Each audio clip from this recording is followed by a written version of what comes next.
Oiga, vamos a retomar el tema de los migrantes con lo que abrimos este espacio y lo que le conté, las imágenes, las fortísimas imágenes que vimos de esta captura allí en un centro agrícola en California, y vamos a platicar con Eunice Rendón. Ella es coordinadora de la Agenda Migrante y es experta en temas de migración, y le agradezco que nos tome este enlace vía Zoom para A la Una. Bienvenida, Eunice, gracias por esta entrevista. Buena tarde. Hola, buena tarde, ¿cómo estás? Todo muy bien, Eunice, gracias. Preguntarle, ¿qué decir de estas redadas que ahora se están implementando en los centros agrícolas de Estados Unidos? Son unas imágenes de verdad dolorosísimas, ver cómo arrancan a padres y madres de sus hijos, cómo se los llevan sin deberla ni temerla. ¿Qué decir ahora de este tipo de redadas? Y si con este nuevo presupuesto que ya se aprobó en el plan fiscal de Donald Trump, vamos a ver ahora más, porque van a tener ya ahora sí presupuesto para aplicarlas. Bueno, yo creo que todo esto entra dentro del marco de las políticas que estamos viendo de Donald Trump y de su gabinete, es decir, la ley, esta gran ley hermosa que lo que considera principalmente son recursos para temas de seguridad nacional, para el muro fronterizo, para ampliar las fuerzas justamente de la policía migratoria, para fortalecer los recursos humanos y materiales también de esta fuerza pública. Entonces, y estas redadas que vemos, que también hay que decirlo, este tipo de redadas las empezamos a ver apenas de 2 meses para acá. Antes, los primeros meses de Donald Trump, no había habido este tipo de operativos de forma tan visible. Sí había algunos operativos del ICE en algunas camionetas, pero no de la forma que lo estamos viendo desde hace 2 meses. Y justo coincide con el encargo de Stephen Miller, que es asesor de la Casa Blanca en estos temas para Donald Trump, y el encargo a Tom Homan, que es el director del ICE o la Policía Migratoria, de tener una cuota diaria de detenciones de cerca de 3,000 personas, porque no estaban contentos con el número de deportaciones que Estados Unidos había logrado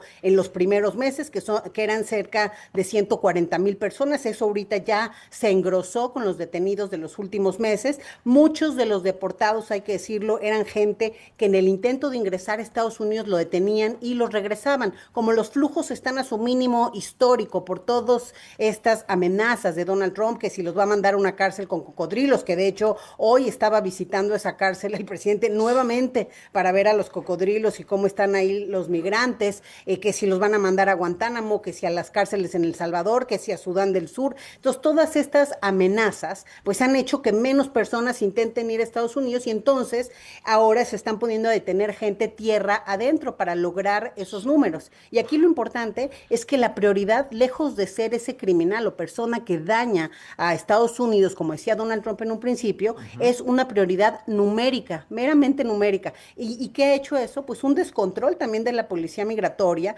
porque vemos un uso de la fuerza excesiva, vemos que están yendo a lugares que antes no se estilaba, como estos campos, pero también van a los lugares donde tienen sus citas con las cortes migratorias para firmar, para ir y presentarse, y ahí están deteniéndolos. Van a lugares de convivio, estadios, a todos lados. Incluso hace algunos días, no sé si recuerdas, el cónsul de Los Ángeles pues sacó un video de que estaba la policía migratoria justo enfrente del consulado de Los Ángeles. Entonces, realmente hay una persecución, pero sobre todo creo que lo más peligroso es que esta persecución está teniendo eco en otros ambientes. Es decir, vemos esto agresivo en los campos agrícolas, todavía más grave porque son pues desde donde comen, y además Donald Trump había prometido que iba a repensar su política migratoria con respecto a los trabajadores agrícolas, porque claro que hay un impacto no solo en la alimentación, sino en la economía estadounidense, y los empresarios ya se lo han dicho. Entonces, eso realmente me parece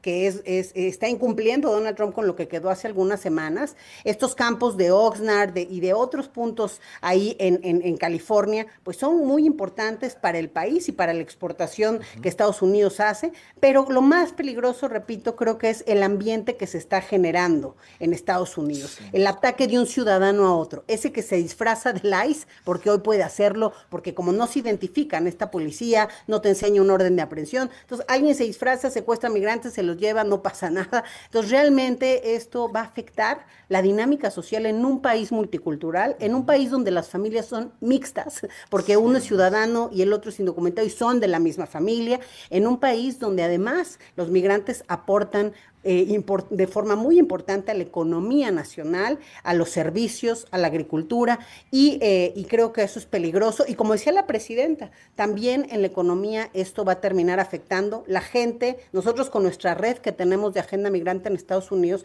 hemos podido constatar que hay muchos migrantes que ya no van a trabajar porque les da miedo, que no Sí, es una salen locura. por el miedo, no van a la escuela los hijos. Entonces, realmente está generando un ambiente de caos, una dinámica de problemas entre aquel que es racista, por ejemplo, Sí. hoy se siente con el derecho de manifestarlo, de atacar a otro, porque el mismo presidente lo está casi que convocando. Hay gente que ha denunciado a otros porque dice que le van a dar $1,000 de recompensa, y entonces esto se vuelve realmente una dinámica social muy perversa, que no le Claro. conviene a nadie, y con impactos económicos, creo, y psicológicos, por supuesto, en la comunidad, que se van a ver pronto. Sin duda. Eunice, preguntarte, ¿crees que a partir de esto lo que vamos a ver es, lejos de los migrantes saliendo, vamos a ver a migrantes escondidos? El último reporte que mostró la patrulla fronteriza de los Estados Unidos fue una reducción a 6,000 cruces, 6,000 detenciones en la frontera entre México y Estados Unidos, cuando hablábamos de 60,000, 70,000 detenciones al mes. Ahora habló este mes, de pasado mes de junio, de solo 6,000.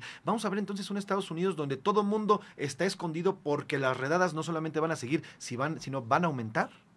Bueno, estos cruces a los que refieres Ujú. justo son los intentos de ingreso, que sí, efectivamente están muy bajos porque nadie quiere ir a que lo manden Sí, a El Salvador o a que lo detengan o lo maltraten. Entonces sí. sí están esos cruces muy bajos, pero efectivamente también los migrantes tierra adentro, pues están tomando sus precauciones. Nosotros tenemos redes y ya hay un montón de alertas de que aquí está el ICE, que viene por acá, que va para allá. Sí, sí, Entonces, sí. pues empieza a generar también toda esta información y sí afecta la movilidad, los hábitos, la dinámica de las personas. Y repito, algo muy importante para los estadounidenses y que Donald Trump debe considerar, pues también afecta la economía, porque Claro, todas estas personas son importantes en los servicios, sin en la duda. hotelería, en la alimentación, en servicios básicos y en restaurantería, en fin. Entonces, creo que sí es un tema más grave de lo que alcanza a ver en este momento, quizá el gobierno de Donald Trump, y que afecta no solo a los migrantes, afecta a los estadounidenses también este tipo de políticas. Ahora, desde el gobierno, Eunice, estamos platicando con Eunice Rendón, coordinadora de la Agenda Migrante. Eunice, desde el gobierno y desde que comenzaron estas redadas, acá en México se dispuso un aumento en el presupuesto para las embajadas y los consulados, esto para aumentar la ayuda legal. ¿De qué tanto ha servido, tú que llevas la Agenda Migrante y que estás empapada de este tema y que estás además ahora con los migrantes allá, de qué tanto ha servido y si es que de verdad se ha robustecido esta ayuda migratoria consular allá en los Estados Unidos para nuestros connacionales? Mira, creo que ha sido importante, pero no es suficiente. Como decía la presidenta, tienen que ampliar los recursos humanos y Ujú. materiales de los consulados. No es nada fácil lo que hoy están viviendo, y quizá meterle pues con mayor medida en los sitios donde estamos viendo más redadas, más ataques. Tiene que haber un trabajo territorial que también mencionaba la presidenta en su momento de los consulados. Es decir, por un lado la asesoría, pero muchas veces programa PALE, pues es limitado porque alcanza a asesorar un poquito, pero no alcanza a llevar casos completos, etcétera. Entonces, pues es importante que pueda haber más recursos, también mucho más alianzas de los consulados con diferentes asociaciones como AILA y ACLU, que son estas dos grandes asociaciones de defensa de derechos civiles. Y también es fundamental que los consulados salgan del consulado, que haya un trabajo territorial, alianzas con organizaciones de a pie, porque hoy algo también muy complicado es que nos estamos enterando tarde de las detenciones de los connacionales, Exacto. porque como están atrapando a las personas de manera más masiva, entonces se tardan hasta 5 días, una semana, en decirle a la autoridad mexicana que tienen a su connacional, y eso por supuesto, pues tienes a tu familia sin saber en dónde está, en qué centro de detención, qué está pasando con las personas, y pues en algunos casos pueden llamar, pero en otros hemos visto que Sí. están violando el debido proceso. Entonces yo creo que hoy más que nunca requiere México, que además hay que decirlo, México tiene 53 consulados en Ujú. Estados Unidos, es la red consular más grande que tiene un país en otro. Entonces, hoy hay que aprovechar esa red, y me parece importante que la presidenta lo haya señalado esta mañana para poderle inyectar más recursos y